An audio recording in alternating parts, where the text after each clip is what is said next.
The wind arrives like a quiet accusation, fingernails of cold tracing your cheek until the skin remembers the shape of pain.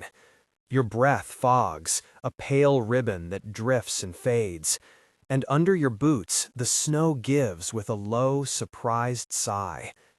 Imagine a small village pressed into a fold of land where chimneys are rare and modern heat is an afterthought.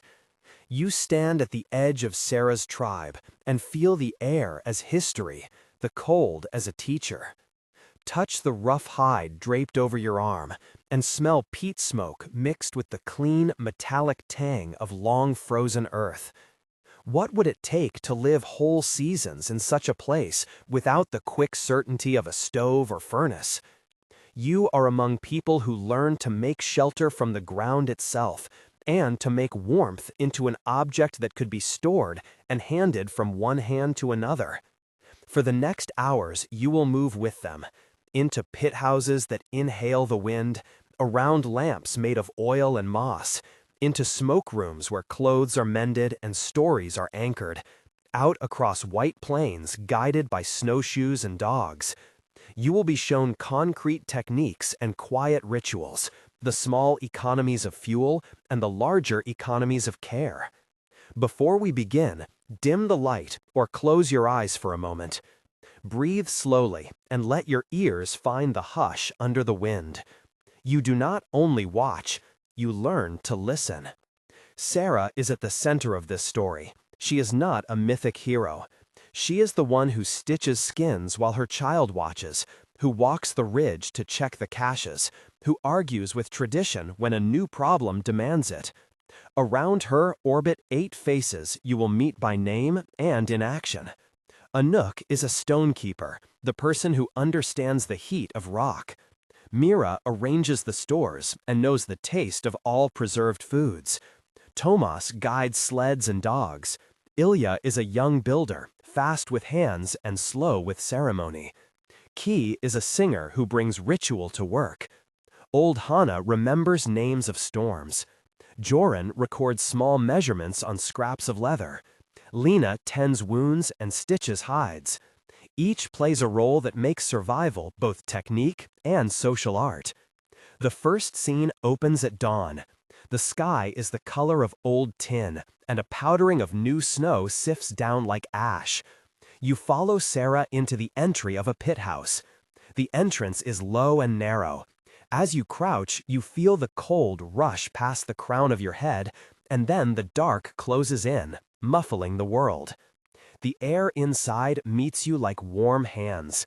The smell is layered, rendered fat, dried herbs, smoke that has been coaxed through filters of moss instead of venting freely. Light comes from a soapstone lamp set in a shallow pit, and from a ring of hot stones wrapped in skins. Your tongue tastes a faint salt and the sweetness of dried meat. The walls are thick with packed earth and woven mats.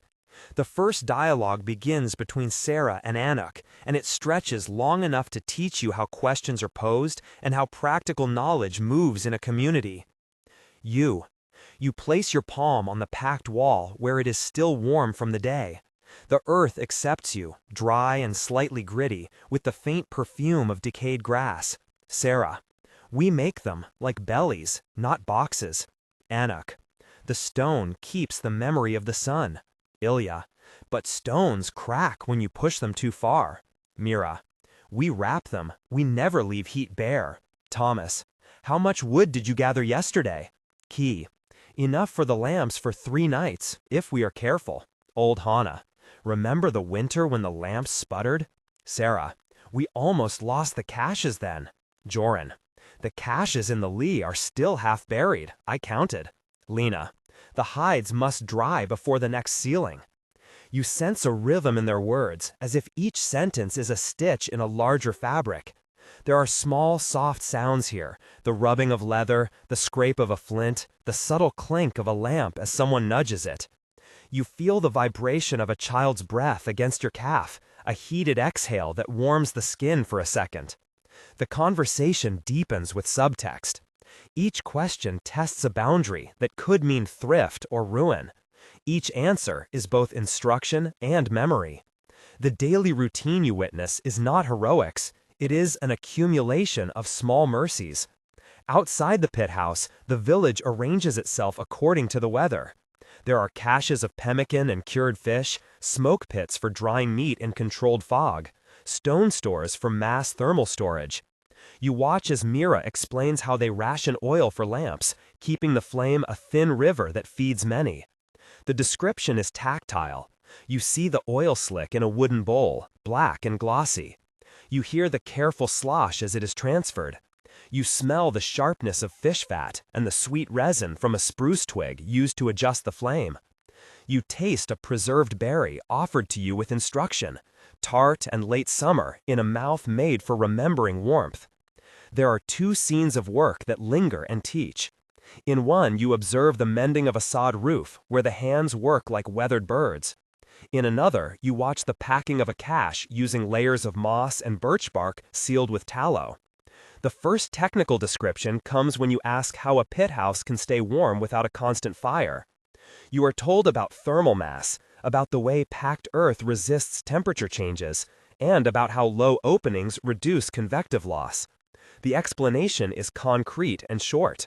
Packed earth stores daytime heat and releases it slowly. Stone heated during the day is placed in inner chambers at night. Entryways are narrow not by custom alone, but to keep warm air from rushing out. A brief technical note continues for 300 characters, focusing on how layers of hide and moss create trapped pockets of air that reduce conduction, and how earthen walls with a specific density prevent moisture migration that would freeze. Architecture comes alive as both engineering and ritual. You are shown the process of digging, of shaping the roof, of layering insulation. Ilya demonstrates with a series of movements that look like choreography. The roof is a lattice of birch poles capped with slabs of sod, the seams sealed with tallow and fine grasses. You press your fingers into a sample wall and feel alternating strata, each chosen for season and availability. Anouk talks about the correct ratio of clay to straw, and you see his thumb assessing crumb and slickness. The explanation slides into memory. Old Hannah recounts a story when a roof failed and the community came together to rebuild by moonlight. There are 5 named secondary actors present as she tells it, each calling back an action from the tale. The scene is dense with sound. Hammers are rare. Mostly you hear the dull thud of the hands packing and the whisper of grasses. Light is minimal, and the smell of smoke is always faintly present, a signature of habit rather than fire. Rituals create warmth as much as physics. On a particular evening when the lamps are low, Key calls everyone to a small sweat room built of stacked stones and thick skins. You enter and the air is humid and close, the straps of the skin sending a faint scent of animal and salt. Voices drop to a murmur. Key begins with a low chant that makes the cavity vibrate.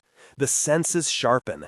You taste the iron tang of sweat, feel the heat pressing at the back of your neck, hear the breath of a dozen bodies like a single organism, see the faint gleams of oil lamps ghosting across sweat beads, and smell the mingled odor of pine resin and smoked fat. A dialogue unfolds between Sarah and Key about the order of stones and the timing of sweats. The talk is part prayer and part practical. The community uses the ritual to share heat and to move heat from human bodies into fabrics and stones.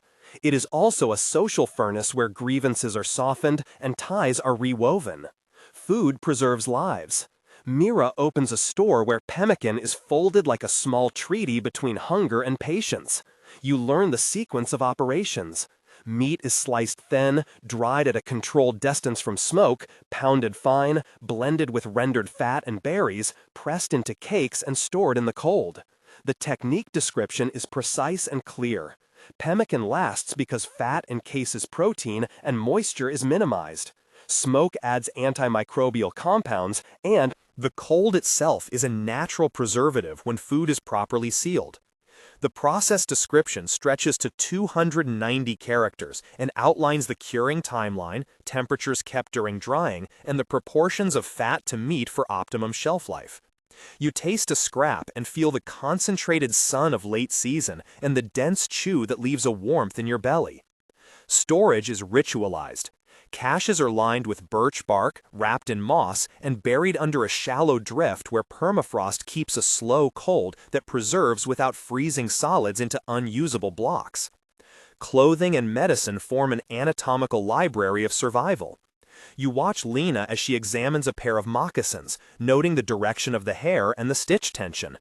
The clothing strategy is layering and directionality. Furs are oriented so that hair lays smooth against wind and traps air outward. Muslin-like inner layers are replaced by soft woven grass when humidity threatens. Lena shows you how they waterproof seams with tallow and how they seal wrists and collars to trap warm microclimates. There is also a backstory for Lena. She learned the craft from her mother, who learned from the woman who crossed the river with only a coat and a story. That backstory stretches to 4 paragraphs and weighs 850 characters.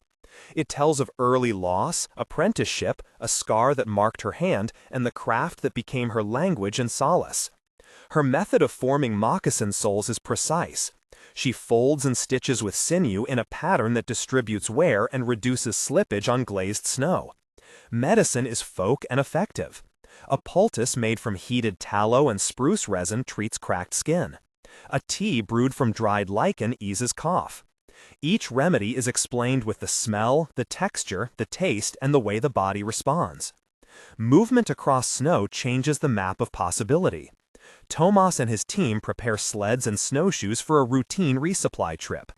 You are fitted for snowshoes and feel the frames creak and then settle like a second skin. There are scenes of travel that are both practical and lyrical. A dialogue between Tomas and Sarah covers route finding, reading the snowpack, and making signals with stones. Their exchange runs long enough to include 10 to 14 turns. Tomas: the trail looks soft by the ridge. Sarah: did you check for drifts hidden by the last wind? Tomas: I walked it this morning. Joran: the lee side shows cornice lines. Ilya: we need to shift the load east. Sarah: the dogs won't like the extra pull. They will if they are fed at the right time. Lena: keep the lamp low on the sled, don't waste oil. Mira: we can spare a little fat for the lead dog. Anak: watch the ice at the ford. Ki: sing as you go and the dogs will stay steady.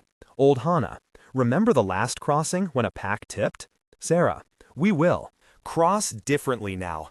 The voices are small, practical, warm at the edges with humor. The sense environment of travel is brisk.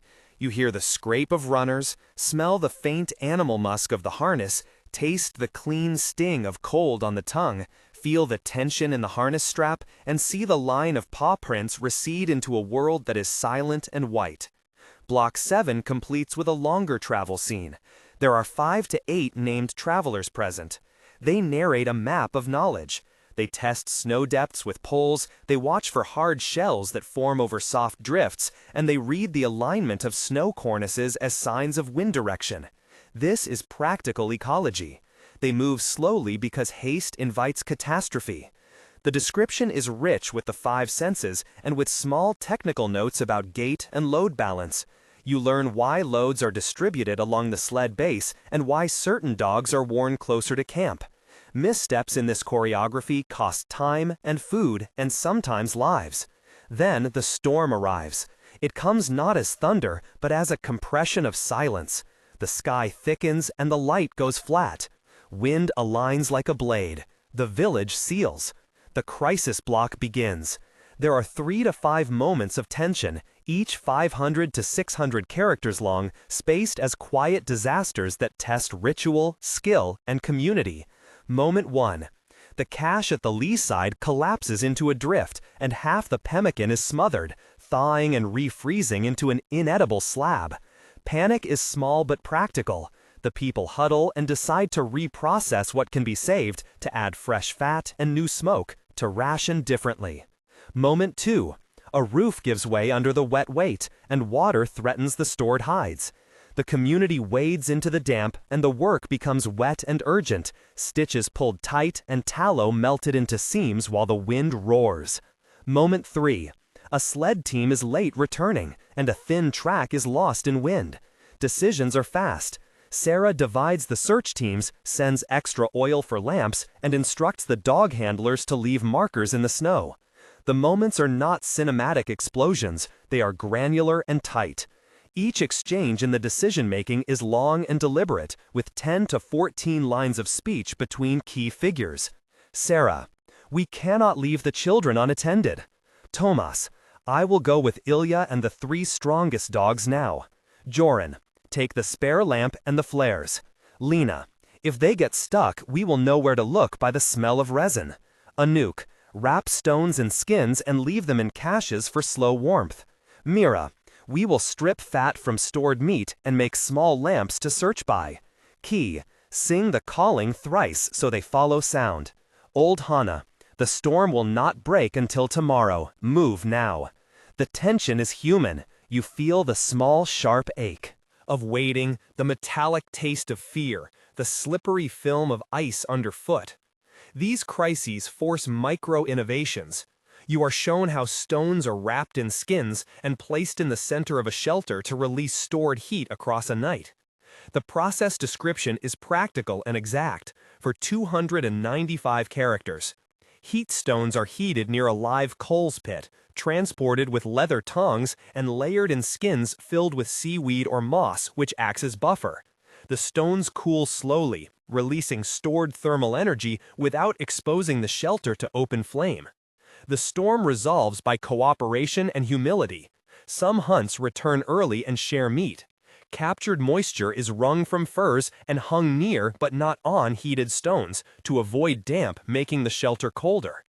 In a quieter scene after the storm, Key leads a small ceremony to thank the stones and the dogs and to call people back into routine. Voices are low, and there are moments of laughter that break the anxiety like thin ice cracking underfoot. The social heat is perhaps more important than the physical heat. The community recalibrates its stores, updates Joran's ledger, and decides to teach a younger cohort some techniques so the knowledge is redundantly spread. Now the narrative moves into backstories and subplots. Sarah's backstory covers childhood, formation, a loss, and the present. It spans 3 to 4 paragraphs and 1,000 characters. She grew up in a lean season where tallow ran low and her mother taught her to seal seams with fingers numb. A small flood took their neighbor, and Sarah watched the communal effort to keep the remaining children fed. She apprenticed under Lena and learned to read hides the way others read weather. She once walked for 2 days to trade a sewn pair of boots for a bag of oil. That journey taught her the politics of scarcity and the ethics of sharing. Her loss was not spectacular. It was a slow erosion of options that taught her resourcefulness and humility. The experience shaped her into someone who measures risk in margins and knows the value of an extra loop of sinew. The antagonist in this story is not a person alone, but a set of pressures embodied in Kieran, a trader from a neighboring enclave. Kieran is curious and efficient, and at times feels like a solution to scarcity because he offers metal tools and unseasoned ideas. His backstory is 600 to 900 characters. He grew up where markets were the social glue, a place that taught him to equate goods with security. He brings saws and tin lamps and proposals to consolidate stores into a central depot run for profit. His logic seems modern and appealing. It also threatens the redundancies that keep Sarah's tribe resilient. Kieran is not evil. He believes scale can create stability. The tension is political. Kieran says consolidation will end waste. Sarah answers that consolidation can mean loss of local knowledge and dependence on supply lines that will fail in great storms. They spar. Their debates are long and filled with statistics and anecdotes, and they form a secondary plot that explores how technology and trade intersect with tradition. Several subplots expand the main narrative and invest it with consequences. One subplot follows Joran as he creates a ledger of micro-measurements that later becomes a template shared with neighboring communities. It is a 2,400-character arc that shows how small data collection changes village planning and also creates tensions about privacy. Another subplot follows Ilya's small romance with Mira. It is quiet and domestic, a thread that illustrates how companionship forms under austerity. There are 2 to 3 flashbacks, each between 1,200 and 1,500 characters. One flashback reconstructs a panic decades earlier when a thawed cache led to famine, and how a law of sharing was codified after that crisis. Another flashback narrates Sarah's apprenticeship with Lena, the smell of varnish on sinew, the early mistakes, and the rite of first perfect seam. Each flashback is detailed, sensory, and tied to a practical lesson. The community consequences of the storm and of Kieran's proposal are considered at length. There is an institutional reflection about how the tribe might record and teach its building methods. A modest school of craft is proposed, not to change the past, but to make knowledge portable. This section runs 1,500 to 2,000 characters and considers institutionalization, the dangers of extracting ritual into curriculum, and the ways that museums and universities sometimes strip technique from meaning. The community decides to invite a visiting anthropologist carefully to record tapes with key singing while also teaching the young about the ethics of sharing a sacred sweat ritual externally. They designate certain words and ceremonies as closed, kept within the group. The negotiation is delicate. You feel the weight of preservation. There are also detailed technical descriptions at key moments.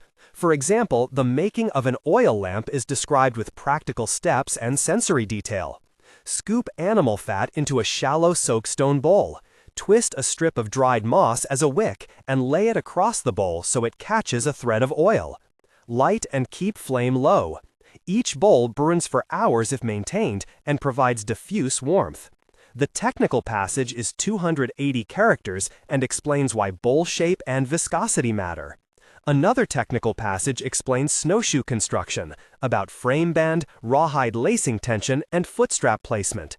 It runs 320 characters and gives enough to follow the method in an applied way.